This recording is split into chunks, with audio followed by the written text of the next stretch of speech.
Okay.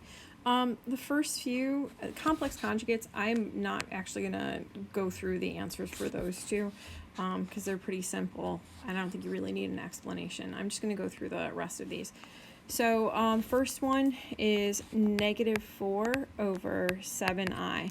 And I need to multiply this by a very fancy 1. So that makes it so I don't have an I in the denominator because I can't have it. This is what's called rationalizing the denominator. So I multiply across. This is going to be -4i over 7i squared. I remember that I squared is -1. So that's going to be 7 times -1.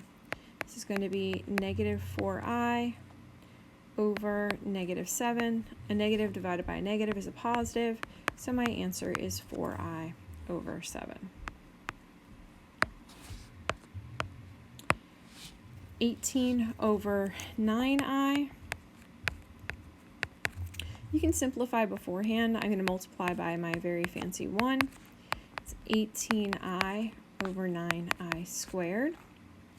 Okay, that's 18i over 9 times -1.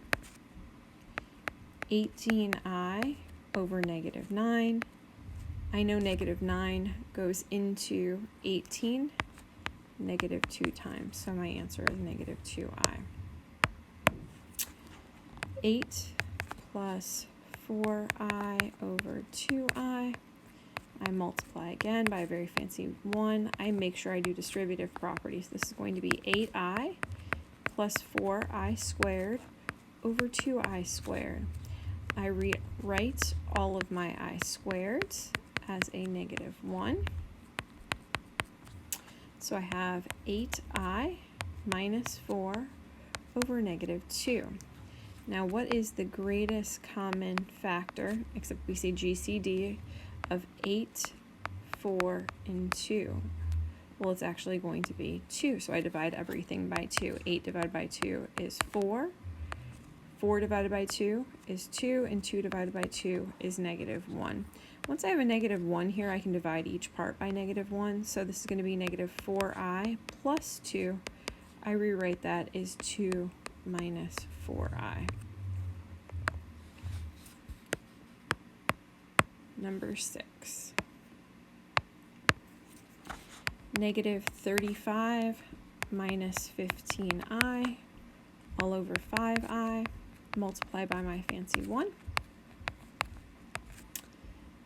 -35i minus 15i squared over 5i squared. I replace all of my I squares with -1. -35i minus 15 times -1 over 5 times -1. -35i plus 15 over -5. I can divide all of these by 5, so this is going to be -7i.